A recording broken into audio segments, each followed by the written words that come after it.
Quantum Quest for such a beautiful introduction, and welcome our chairperson, young participants, and curious colleagues, all set to jump into the fascinating world of quantum cryptography, right? Where the laws of physics guard our digital secrets. Why is cybersecurity matters? Every message, transaction, and click sends information across the world, from personal chats to national secrets, all needs protection. Data travels continuously between devices and networks. So cybersecurity is our digital shield. It protects us from the threats such as hacking, eavesdropping, data theft, and strong security ensures privacy, safety, and trust when we work online, right? Now, what is the existing solution? That is classical cryptography. All of you know it very well. Before quantum cryptography, we relied and is still relying on classical cryptography.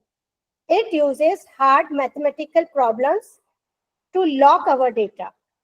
For example, RSA secures information using large prime number factorization. AES scrambles data into complex patterns. These methods are powerful and for now keep our digital world safe. Currently, they are strongly and widely used. Everywhere they are used to secure all our communication. But, okay, let us go through a little bit of classical cryptography and then we will see why we have to go for quantum cryptography. So classical cryptography is traditionally, it is also called as traditional cryptography. It protects messages by turning them into unreadable format using mathematical algorithms. It works in two steps. Encryption turns the plain text into the scrambled ciphertext, and decryption turns it back to the plain text using the same or a related key. And how it happens? So one of the oldest example of the substitution cipher, that is Cashier cipher, where each letter you shift it by 3. So like, let us take a text hello and key shift it by 3. Our key is just shift the letters by 3, so the ciphertext will be cool. And for decryption, again, each letter is to be shifted back by the same fixed number, that is 3. And then you will see that it will return back to the code, the ciphertext will return back to hello. So this is how, this is a very simple example just to make you fresh about the our classical cryptography or traditional cryptography. So now what is quantum computers and why they are risk? Because they are incredibly fast. They have far massive speed and powerful, very powerful they are. So they can solve problems in just microseconds, and that would take millions of years by traditional computers.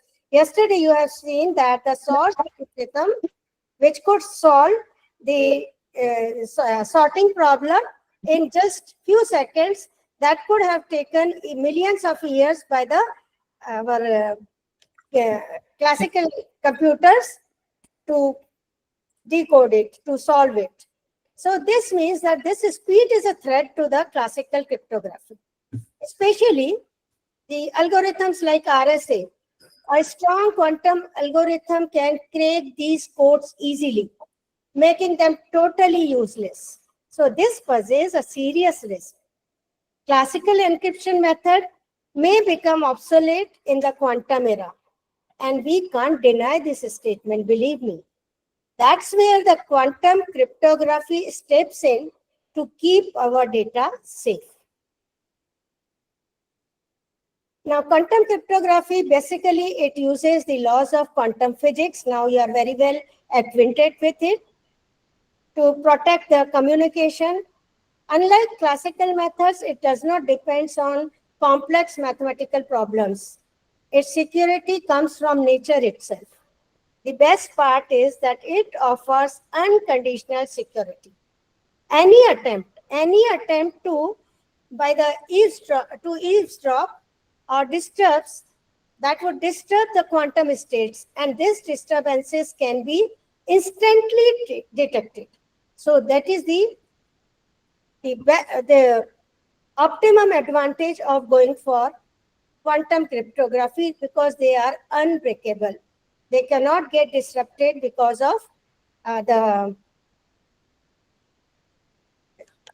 hampering by eavesdropper. So who introduced quantum cryptography? So the idea of using quantum physics for cryptography was first proposed in 1986 by Stephen Weiser at Columbia University.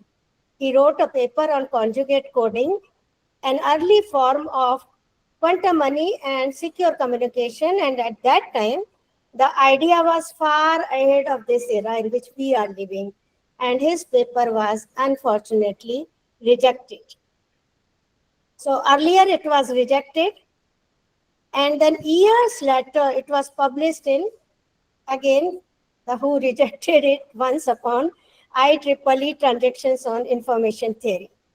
And then in 1984, Charles Bennett and Gilles Brassard, they took Weiner's idea forward. They developed the first complex protocol for quantum key distribution, the famous BB84 protocol, turning theory into the practical method for secure communication.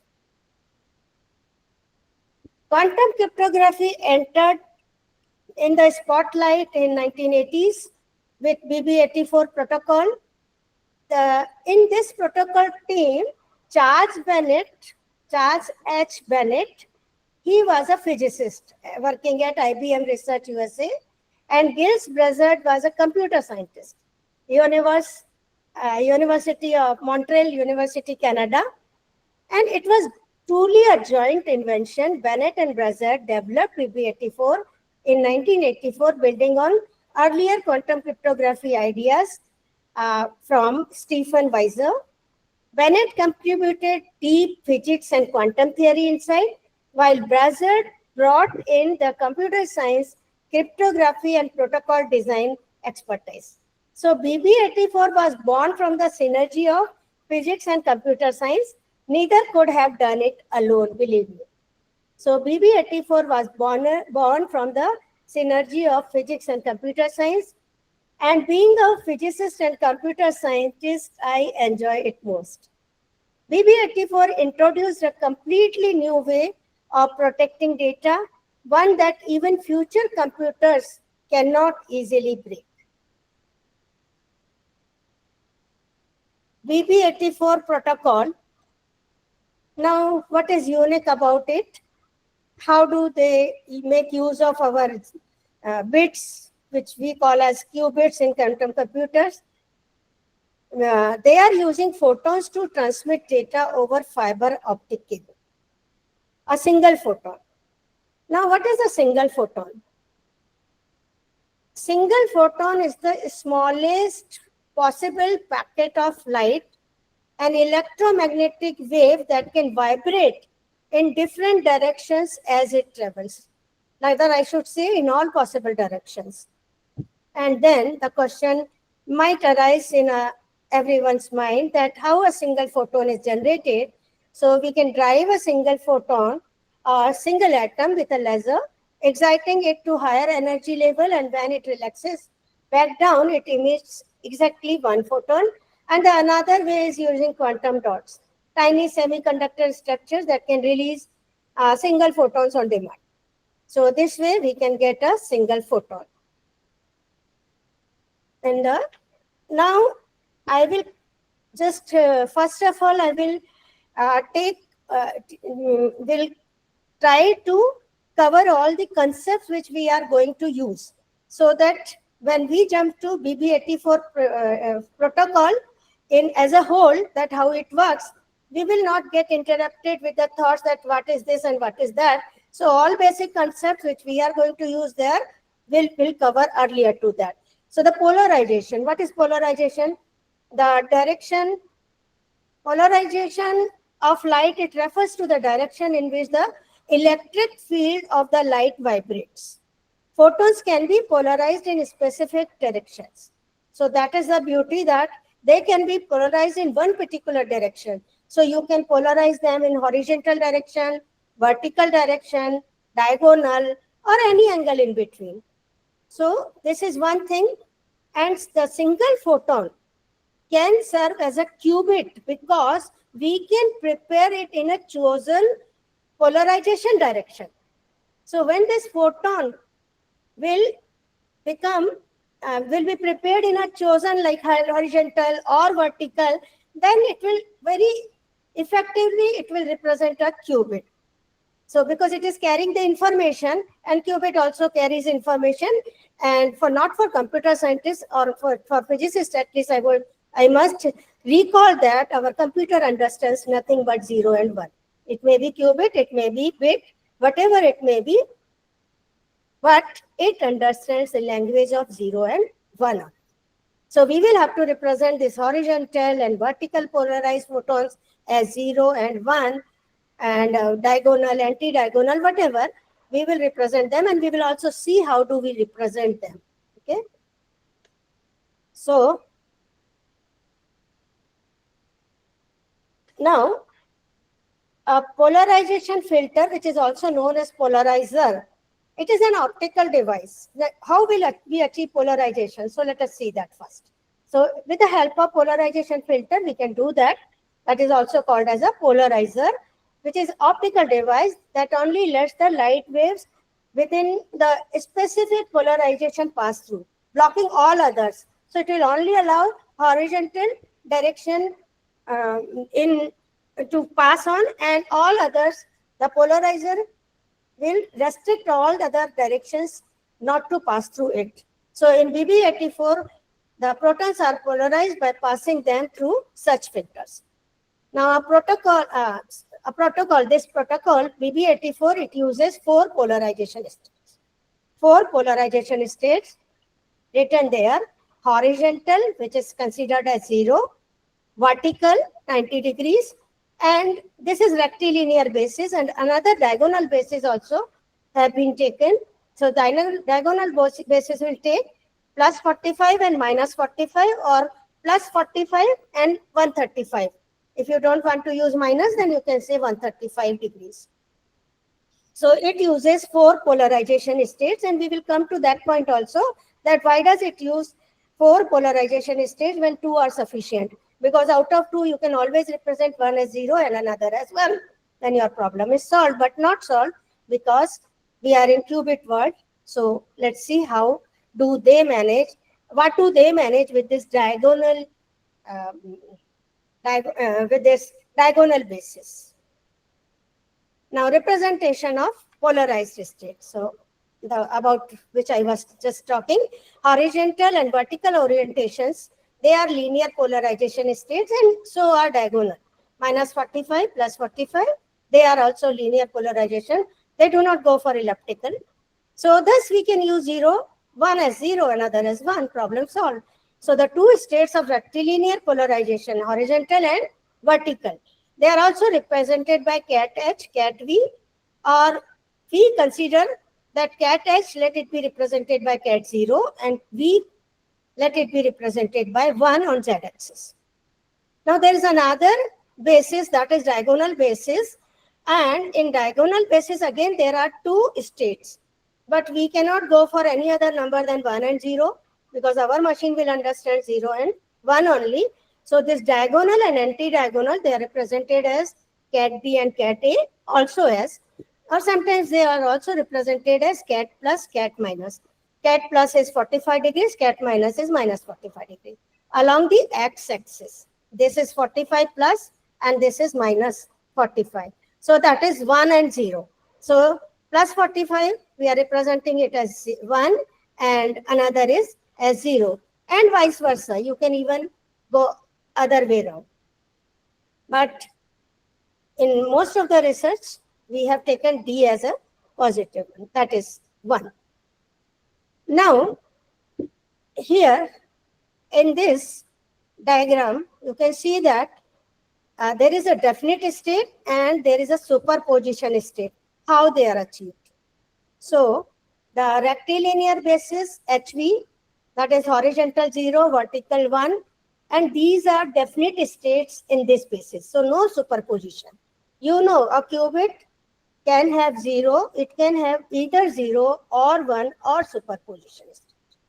So, that means the definite state will be represented by horizontal, definite 1 will be represented by vertical, and the superposition will be depicted by diagonal basis. Now, this diagonal basis is plus 45 and minus 45, right? So, in rectilinear basis, these states are uncertain. Why? Because that basis will contain 0 and 1 both. And unless and until when it comes to measurement, then only you will come to know that whether it was 0 or it was 1. But they were in certain state. While traveling during communication, they are not going to change. There is no uncertainty that 0 may become 1 and 1 may become 0. 0 will remain 0 from sender to receiver and 1 will remain 1 from sender to receiver. But in diagonal basis, what will happen? The superposition will take place. So, superposition of 0 and 1. So, that you can see here. Then, let us go to our next slide, which is again the polarized photons. They are transmitted from how do they get transmitted from sender to receiver, right? That's a question mark. So, how do they get transmitted? Through a quantum channel. So, this is your quantum channel through which it is getting, which is also called as fiber optic cable. So, it is getting passed through fiber optic cable 1 by 1. Now, what happens? The single photon causes maximum security. Because the question is why 1 by 1? Why not all of them can be passed simultaneously? Because when we are talking about superposition, it comes in our mind because in superposition, we can, it is a parallel communication basically. So in all other cases, you will find that superposition is nothing but the parallelly you can send your qubits one over another and they will take the data from one place to another place. Like in classical computing, if it is 2-bit computer, of course, you have 2 bits 0, 1, 1, 0, 1, 1, 1, 0, 0.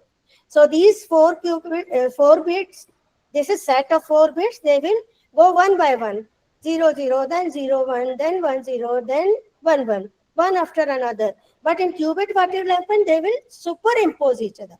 So instead of this 4 times, they will need only 1/4 time to pass the information from one place to another. So it is exponential. If you increase one more qubit there, then it becomes 0, 0, 0, 0, 0, 1, 1, 0, 1, 1, 1, 0, 0, and so on. So 8 you will find. So when classical computer, they will flow 1 by 1, 1 by 1, and in qubits, quantum computers, all of it will simultaneously, parallelly will pass the information from one place to, they will carry the information from one place to another place. So exponential. So as you go on increasing the bit, here also the speed increases in classical computer, no doubt, but very little. But in quantum computer, it is just 2 to the power. So it goes beyond this thing, right? So quickly, as qubit increases, the speed increases tremendously. So that is the difference between the superposition. The meaning of superposition there is that everywhere is same. Superimpose matlab, they carry the information parallelly. So that means in diagonal basis, you are carrying 0 and 1 parallelly, but you never know that at the final measurement, whether 0 will be the answer or it is carrying 0 or it will carry 1. So that is the magic thing of quantum computing. Now, single photons, they ensure maximum security. If intercepted, the disturbance will be detectable. So that's why it is transformed 1 by 1. Now, what happens in quantum cryptography? And now even in classical cryptography, people have started using the characters, the Bob and John, the Alice and Bob. So there are two characters, Alice and Bob. Alice is a sender, Bob is a receiver. So instead of saying again and again the sender and the receiver, we will use the word Alice. So Alice is sending, that means sender, and Bob is a receiver. And for eavesdropper, that character will come at the latter stage, it will jump. So Eve is the name given for that character, which will make the disturbances, or which will try to capture the information to see your information in between. Okay. So what happens that, look at this picture. Here the photon, the single photons are being generated, and these single photons, they will go to non-polarizing 50-50 beam splitter, which is called as BS. And then the duty of this beam splitter will 50%, there is 50% will be thrown to the HV basis, and 50% will be thrown to the diagonal basis. So these photons will be thrown to equally divided to HV basis and the TA basis, that is diagonal basis. Now, what happens when these goes to, they are received by HV basis polarizing beam splitter, which is PBS. So this PBS, what it will do, it will again send the H and V. It will split the H and V. So H will be received, they will be received by respective detectors. So 0 will be received by the horizontal detector, and 1 will be received by the vertical detector. So they will be received by their detectors. So in fact, this is vertical and this is horizontal, but when they are received by detectors, they are being measured. Now they are no more A, V, H and all that. Now they are bits. When they are collapsed, and after collapsing, they result into bits, and then this is nothing but the 1 and 0.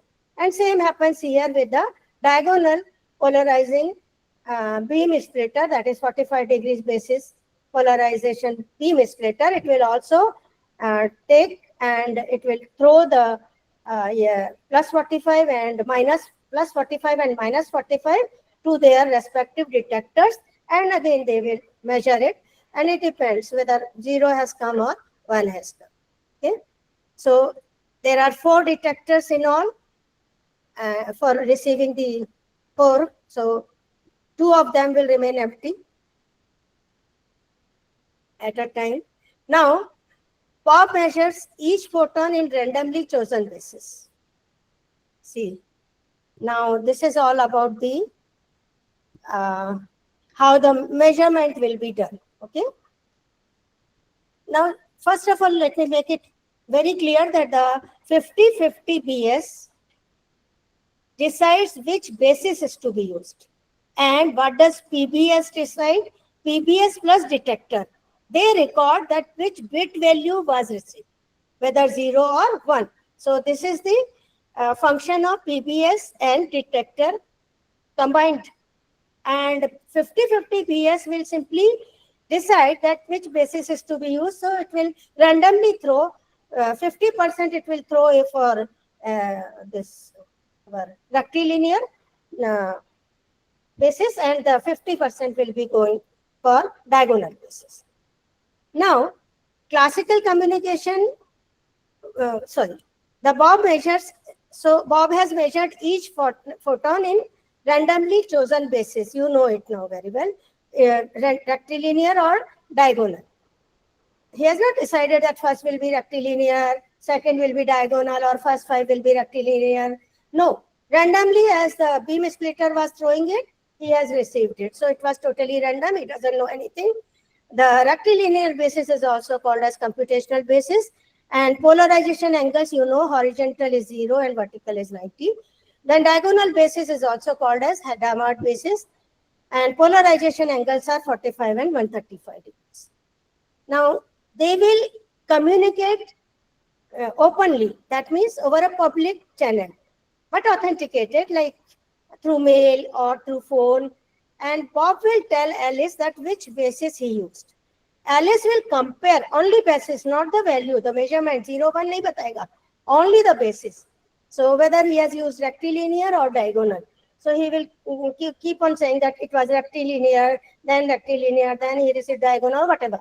Whichever sequence he has received, so that sequence he will telling to the Alice, and Alice will keep on comparing the basis she used for sending each photon. And then if basis matches, she will simply say keep. If it doesn't match, she will say discard. Keep, discard, discard, keep, discard, discard, only this much. And this is how the resultant kept bits will become the raw key or shift key. Okay. Now, in BB84, ideally, I've virtually explained you without any diagram or without any example, but later on we are going to solve examples. So your ideas will be crystal clear, don't worry about it. But now just one more point, that the horizontally sent will be received horizontally only. So horizontally sent means horizontally detected, vertical sent means they should be received vertically only. So this will happen in which case? Rectilinear. So if same basis but different result, it may happen with rectilinear, the horizontally sent may become at the time of detection, it may result as a vertical.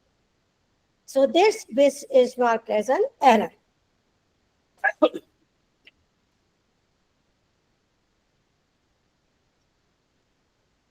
So this bit is marked as an error during the error rate check phase.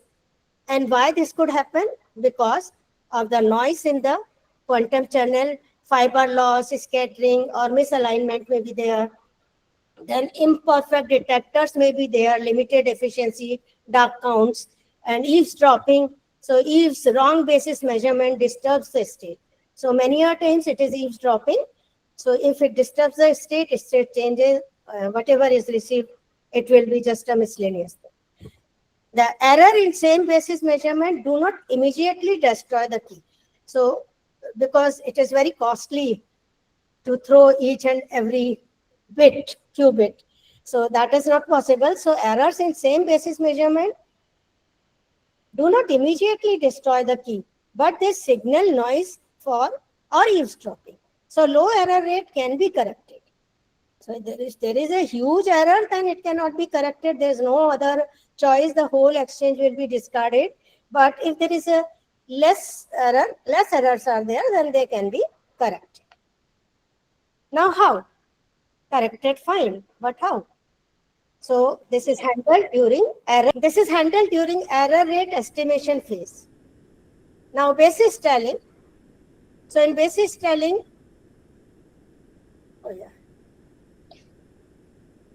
in basis telling, Alice and Bob, they check how reliable their kept bits are through error rate estimate. So the steps they will follow is that keep only the bits where both use the same basis, the safest one, the rectilinear or diagonal, whatever it may be, but keep only those bits which tallies exactly. So they are the safe. And error sampling, then randomly select a subset of these matching bits and publicly compare their actual values. So is it 1, 1, 0? So they compare openly. And for example, from 1,000 shifted bits, they might reveal 100 at random. So QEBR, that is number of wrong bits divided by number of compared bits. Number of wrong bits divided by number of compared bits. So QBER, that is quantum bit error rate, is computed, and if it comes out, this is like trust thermometer, too high and the conversation is not worth continuing, then just discard. So if QBER is less than the threshold value, then proceed with error correction and privacy amplification to fix the fix the problem and secure the key. But if it is greater than threshold, then it is totally unsafe. So abort the protocol, go for a new key. So channel considered as unsafe in that case. So 11% is considered as a threshold. So this is algorithm, just to revise in short. So what does this algorithm says? The photon is sent by Alice. Bob chooses measurement basis. Are Alice and Bob's basis same? If no, then discard. If yes, then compare bit values later on, sample subset. If the bits are same, again keep the raw key. If no, then count as error, calculate QBER. If it is less than threshold, yes, then correct errors and amplify privacy. If no, then abort search. Okay? Now this is the whole scenario. Okay, so in this, what we are doing? Here are photons. Now these photons are traveling here. What is this? Polarizer. Polarizer is there. Photon gets polarized. Now both the polarizers are there, diagonal, horizontal, vertical. So if it is passing through horizontal, the first has been, this is your rectilinear, that is this is vertical polarizer. So rectilinear, it passed through rectilinear and now it has become the vertical. This is horizontal, again through rectilinear. This must have been passed through the diagonal one, and it is in superposition state, but still at present it is in plus 45 and so on. And this is minus 45 and so on, one by one, through this quantum channel or the optic fiber channel, which also is called as, and they are going towards the bob. And at the bob end, what happens? The beam splitter is there. Beam splitter will split these photons, incoming photons. 50, they will, out of the total 100, 50 will be given to rectilinear and 50 for diagonal. And then these beam splitters, polarization beam splitters, will further split. And in rectilinear case, it will be the horizontal and vertical. In rectilinear case, it will be diagonal and anti-diagonal, and then they will be detected by respective detectors. And after this process, what happens now? We will practice it a bit. That this is the sequence. Now I have written it clearly. I have made a table so that you can understand it very well. So here, the same picture, the same set I have taken here in this table, and the elites has sent. They will only check the. They will only check the polarization states. Okay, so they will only check the polarization states. Now here the polarization state was HV, again HV, then this is diagonal, this is rectilinear, diagonal, diagonal, rectilinear, diagonal, rectilinear, and so on. And here at the Bob's detection end, they are given to the which beam splitter. So at the detection end, this is rectilinear, this is diagonal, rectilinear, rectilinear, diagonal, diagonal. Now just match these two. Okay, match these two. Or you can even match state, but actually they match this. So the state, what is the state here? What? Oh, okay.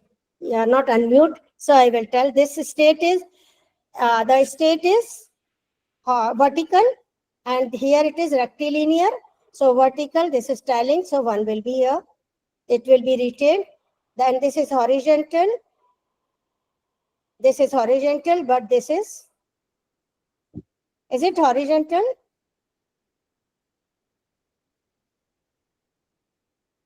Yes, ma'am. Yes, it is horizontal, but here it is diagonal. It's not matching. It's not matching, right? So this is horizontal, so this will be discarded. Then here, this will also be discarded. Diagonal, rectilinear will be discarded. Then matching. This will not be discarded. So which we have discarded, you just leave that. So 1 shift key is 1 now. This is discarded. This is not, this is also discarded. This is not discarded. So 1, 1, and then which? Again, this is diagonal, so 1, 1, 0. Then again, 1, 1, 0, 0. Then this is diagonal, and this is rectilinear, discarded. This is rectilinear, and this is also rectilinear. So 1 will be kept. Then this will be again kept, and this will be discarded or kept. This will be kept, and this is again, this will be, no, this will be discarded. This will be kept. Diagonal, then rectilinear. This is discarded again. This is rectilinear, and this is also rectilinear, so they will be written. So this is how it goes. Now let us solve them. You solve it. It will be discarded. Diagonal, rectilinear. This is vertical, rectilinear. This is horizontal, diagonal, discarded. Diagonal, diagonal, this will retain. This is rectilinear, rectilinear, this will be retained. Then comes diagonal, diagonal, again this will be retained. This is diagonal, rectilinear, discarded. Then this is rectilinear and diagonal, again gone. This is diagonal, diagonal, this will be retained. Then anti-diagonal and, diagonal and of course anti-diagonal, but diagonal and rectilinear. So this is discarded. And then comes rectilinear, and the last is again, so this is your key. 1 0 0 1 1 1 0.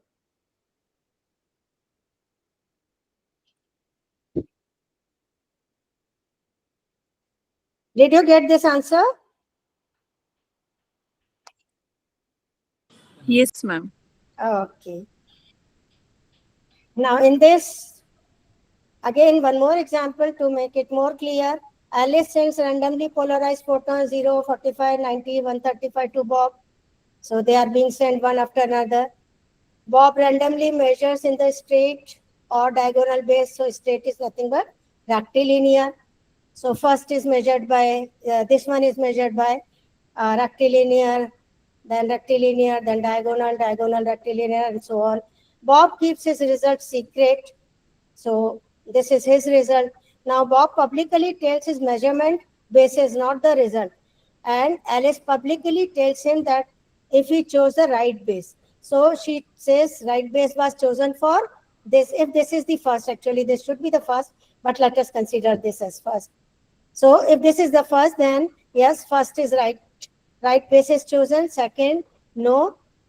Right bases were not chosen because it is diagonal, and then he chose rectilinear. Here also mismatch is there. So she said ki no, so nothing. And then again same basis, fine. This is same basis, rectilinear, okay. Then again mismatch is there, no. Then diagonal matching is there. Again mismatch is there, so no. And for this she says yes. So this is how. Then Alice and Bob, they keep only the results with the common basis. So the result for this is 1. And here they have taken I told you vice versa. So they have taken this as 0 and this is 1. But actually for us, in our, and earlier, most of the scientists, they have chosen this as 0 and the 45 degree as 1. So we will say this is 0 and then this is 0 and 1, 1. So whatever values you have assigned, according to that, your result will appear. Now, eavesdropper. What does eavesdropper do? Eavesdropper, its job is only to interrupt. Eavesdropper is a thief. We have to protect our data from thief. And the Alice is here photons are coming, polarizer doing its work, diagonal, vertical, and they are coming towards the Bob. And Eve is there. She is trying to catch, she is trying to measure the photons. She is trying to basically measure the photons. Will she be able to do so? She is defeated. Why? Because, see the first case. If Eve tries to measure the incoming photons, that she will have to interrupt in between. And as soon as you interrupt a photon, it will get destroyed immediately. So that Bob can be certain that traffic is being snipped. Something is wrong because the total number of photons which should reach to Bob, of course, whichever were sent by Alice, the total will not be received by Bob. They will be destroyed because of noise or some other reasons. It gets destroyed, but there is some measurement that is not beyond this. So if Bob finds that so many the incoming photons are less, very less, that means Eve has someone has tried to interrupt, and therefore they have been destroyed in between without reaching to him, and therefore they will immediately discard this key. Second thing, let us think that the Eve, now she is trying to play a role of Bob. I'll play like Bob, so she has whole setup like Bob, and instead of Bob, she is trying to measure everything. She has measured successfully. She has the complete measurement. But how will she make the key? Bob has to get connected to Alice in order to finalize the key. It is not only there is some manual, the classical communication is also there between the Alice and Bob. Then only they are finalizing that this is the key. And for that, if Eve tries to contact Alice, then she will get exposed. So that is also not possible. And then quantum cryptography, the Heisenberg's uncertainty principle. It relies heavily on this because quantum property cannot be observed without changing or disturbing it. So earlier we have seen when she was trying in the first case, so it was get disturbed and the Bob came to know. So there Heisenberg's uncertainty principle was playing its role. Then the second theorem, the quantum principle, that no cloning theorem is there. The laws of physics guarantee that the communication channel security, that it is impossible to hack because the particles cannot be copied. They cannot be copied. So in second case, instead of copying, she has to make the whole set of arrangement as the Bob had, because she couldn't copy it directly. And because of that, again, if she is doing the job of Bob, she will have to communicate with Alice to get the key to make the match, and therefore there itself she will get exposed. So these two are saving us, making our system terrifically secure. Now, I think E91 protocol, the another protocol which we are going to discuss today. E91 protocol, it was introduced by Archer Ekert in 1991.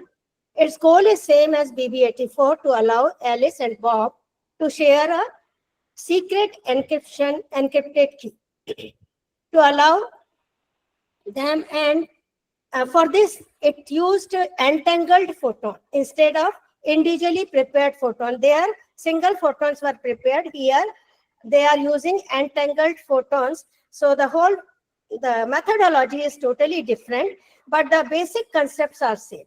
So security basis for that, they are using Bell's theorem, and the Bell's theorem, based on the Bell's theorem, the measurements on entangled photons, they produces correlation that no classical system can mimic. So if Eve tries to interrupt, she disturbs the entanglement, and this disturbance shows up in the correlation test. So once you get to know that the interruption was there, immediately you have to throw away the secret key.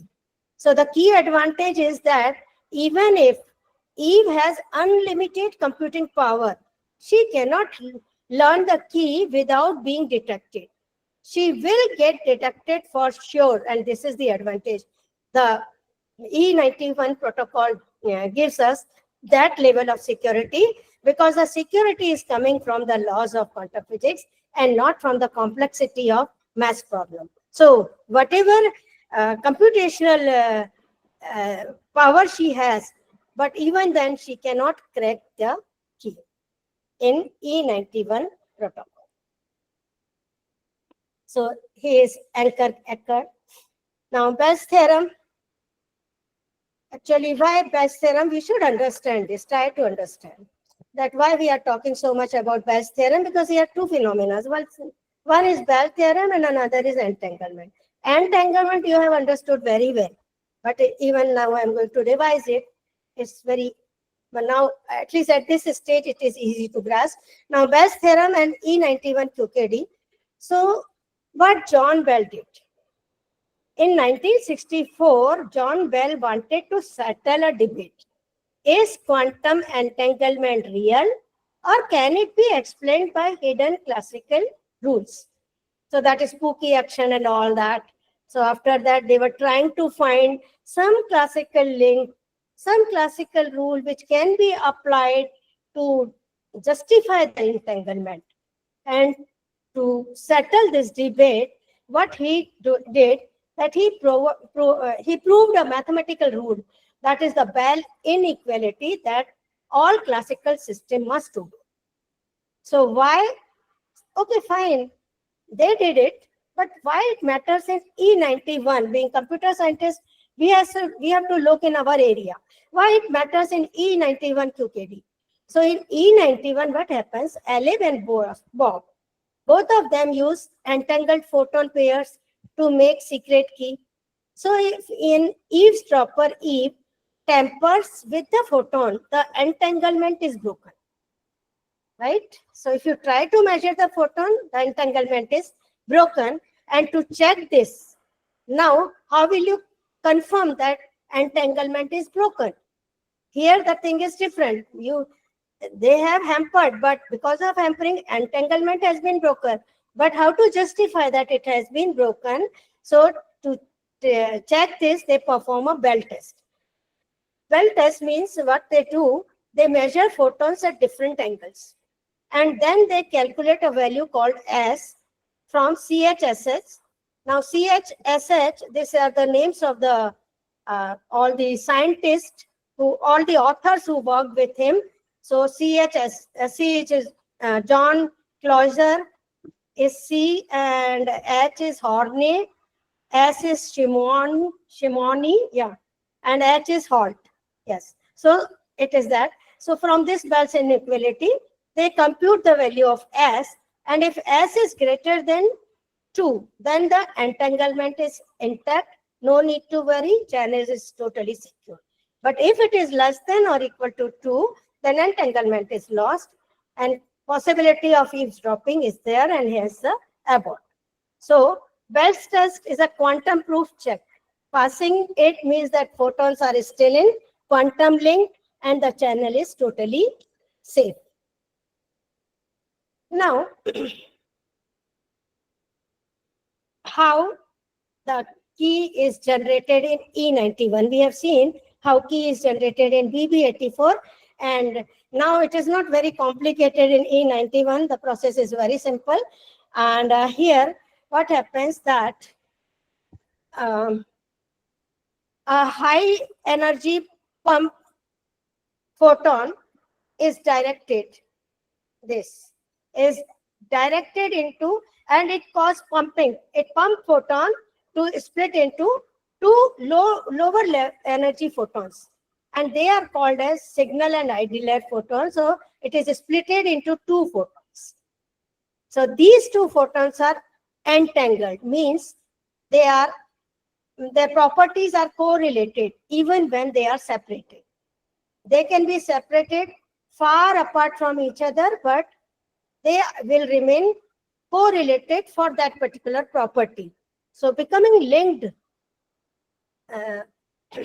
So this will happen is regardless of distance, and from each entangled photon pair, one photon will be sent to Alice, another will be sent to another will be sent to Bob. Now, prior to that, what is linking? The two new photons are created in such a way that their polarizations are entangled. So there are many more properties. Momentum is there and few more. But here they are entangled for this property, polarization. So this means if the polarization state of one changes, then the polarization state of other will also change irrespective of the distance. That's the simplest meaning of this. And it is easy to determine others' polarization state because they are entangled with each other. Now, sending comes. So the one photon out of the photon will be, two photons will be generated out of one, and then one will be sent to Alice and another to Bob. So one is being received by Alice, another being received by Bob, and transmission can be done through optical fibers or free space channels, that is line of sight beams. And the result is that the Alice and Bob, now each of them holds one half of the same shared quantum states.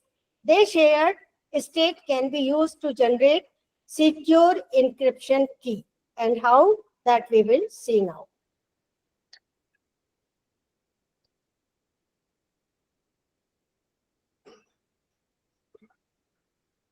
Okay.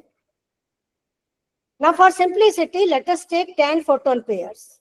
Okay. So in practice, there are thousands or millions are there.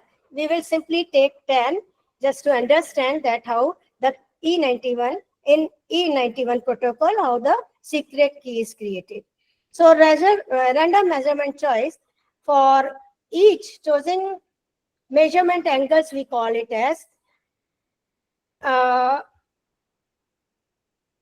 they are strongly, because of the photons are entangled, the measurement of Alice and Bob's photons will be strongly correlated, no matter how far they are. This you have understood. Now choosing measurement angles, so they will have to first randomly pick the angles. They will, let us suppose we are choosing 3 angles. And in E91 also, they had chosen 3 angles only. So, and here they don't measure their photons as 0 and 1. At later stage, they will correlate +1 to 1 and -1 to 0. But at this particular instance of time, they treat them as +1 and -1. So Alice has chosen 3 angles, that is 0, 45 and 22.5 suppose. And let us assume that the Bob's 3 angles are 22.5, B2, the second angle is -22.5 and third is -45. Now some angle pairs are used to create a tree where the perfect correlation is there, and others will be used to check for eavesdropping using the Bell CHSH test statistics, SSS. So this you have understood. Here what is happening? The entangled photon, one is going towards Bob through this channel, quantum channel, another is going through this. Okay. Now, the next will be, after many photons, Alice and Bob announces only their chosen angles over a public channel, never the result. So same here, they will also communicate through classical channels, and they will only compare the angles, not the result. Okay. So they will announce only their chosen angles over a public channel, never the result. They will identify key generation pair. So here you can see the matching was between A3 and B1. See, 0 is nowhere, 45 is nowhere, -45 is nowhere, -22.5 is nowhere, but 22.5 is, in Alice it is A3, and in Bob's case it is B1 angle. So A3 and B1, they are perfectly correlated. Now, Bob test pairs, they will use other combinations. Few of them, not the whole combination, only few of them. So here, for the other measurement result from certain second combination, EAI, BJ, any. A1, B1, not these two, okay? A3, B1, they will leave, but A1, B1, A1, B3, A2, B1, they have left two.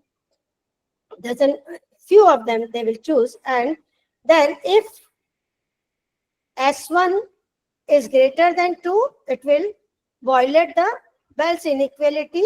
The quantum entanglement is confirmed, and the channel is considered as secure. And if it is less than or equal to 2, then they conclude that the channel is compromised and hence discard the data. Okay?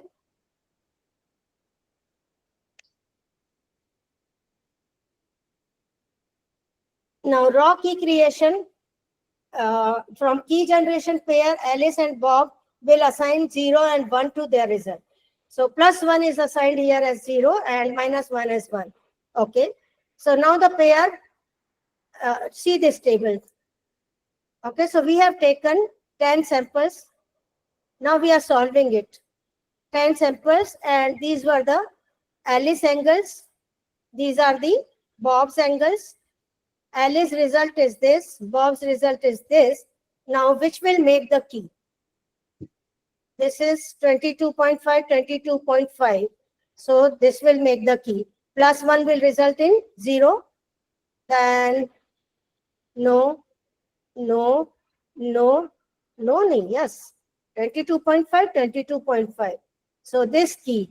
And because this is minus 1 and minus 1 is measured as key, the bit 1. So this is 1.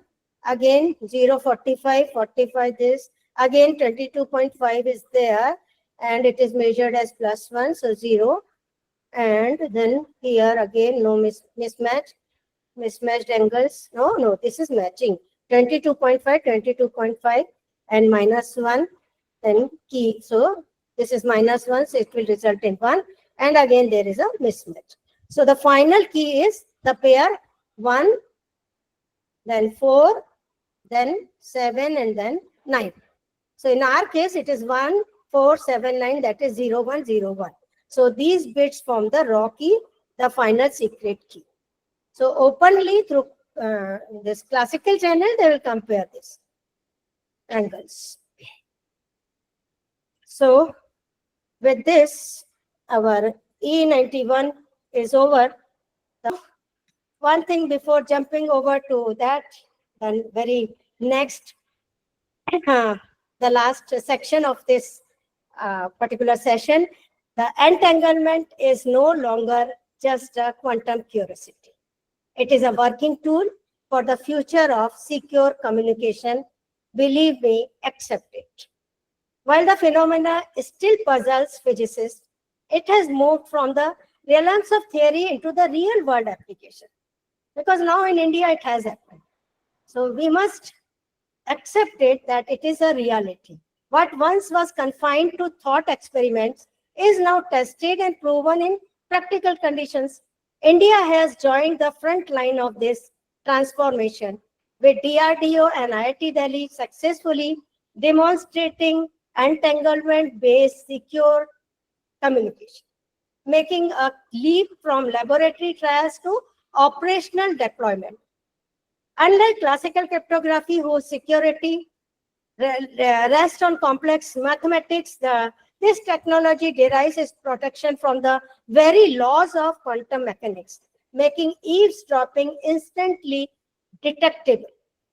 It is a breakthrough that not only secures today's defense links, but also opens the gateway to quantum networks, the quantum internet, and entirely new era of internet information security. So let us have faith on this because it's a reality. Now, and let us see what we have done before jumping to the final.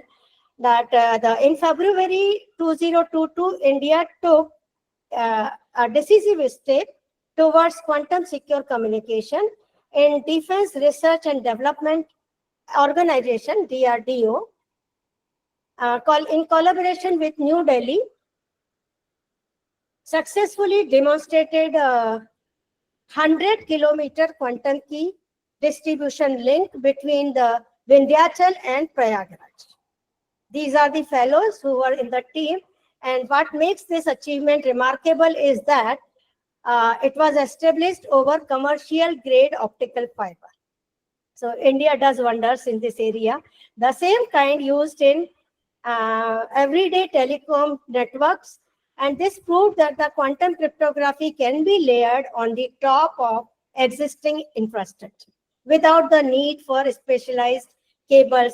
It was a real world validation that quantum security is no longer confined to controlled lab setup, but can now be deployed over long distances in operational environments, paving the ways for a nationwide quantum secure network, right?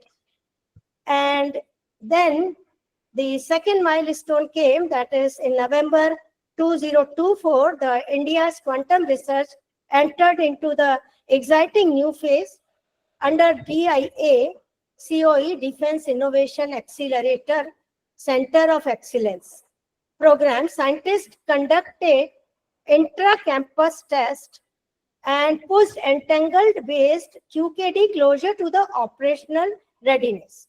The team successfully demonstrated entanglement distribution and secure key generation over up to 50 kilometers of optical fiber. Even more impressively, they extended this through free space entanglement over 80 meters under realistic non-laboratory conditions. This milestone proved the adaptability of quantum systems in India or world over, showing they can operate seamlessly across different mediums also, whether through fiber network or through open air. It was another clear signal that India is preparing for multi-platform quantum communication capable of functioning in varied and challenging environments. And then came on June 16, 2025, India achieved a new quantum communication milestone. And it was a landmark experiment. The DRDO, DIA, COE, the previous one, in collaboration with IIT Delhi, successfully demonstrated free space entanglement-based space communication over a distance of more than 1 kilometer. So within IIT Delhi campus, and this test delivered a secure key rate of around 240 bits per second and quantum bit error rate less than 7%, well within the threshold for safe communication. So with this, what makes the breakthrough especially significant, so that it removes the need for physical fiber connections, one thing, opening the door to secure wireless quantum links and quantum secure mobile networks also. So whether entanglement can be distributed over vast distances without relying on cables, that would be that was the challenge. And what happened on June 2025? India had formally stepped into the quantum era of secure communication. An official announcement marked a strategic milestone, signaling that the nation intends to deploy quantum secure system in defense, financial services, and critical national networks. This vision extends to building long-distance QKD infrastructure, developing integrated quantum networks, and ultimately releasing full-scale quantum internet. So that we can hope for future. The breakthrough demonstrations were made possible as a suite for advanced technologies, entanglement sources using spontaneous this SPDC, which was used earlier, which we have seen, and then single photons detectors were used, APDs and SNSPDs, and then the polarization optics, PBS, and synchronization and classical channels integration for real-time basis comparison and error corrections were used. This market, This is not only the experimental success, but it is a start of national strategy, positioning India alongside the few nations capable of building quantum resilient communication system, we can say. Now, why these achievement matters is the last point which I would like to discuss with this pioneer, this very intelligent participants who are really interested and taking lots of interest in learning quantum computing. So these achievements marks a decisive shift in a way that we think about the secure communication. With entanglement-based QKD, security is no longer bound to mathematical complexity, but guaranteed by the fundamental laws of quantum physics. And the successful free space implementation removes dependencies on cables, enabling secure links across the remote terrains, moving platforms, rapidly changing environments. So together, these milestones form backbone of India's multi-tier quantum strategy, I can say, and ensuring future-proof networks and placing the nation firmly among the global leaders in quantum secure communication. So with this, these are the references, question answer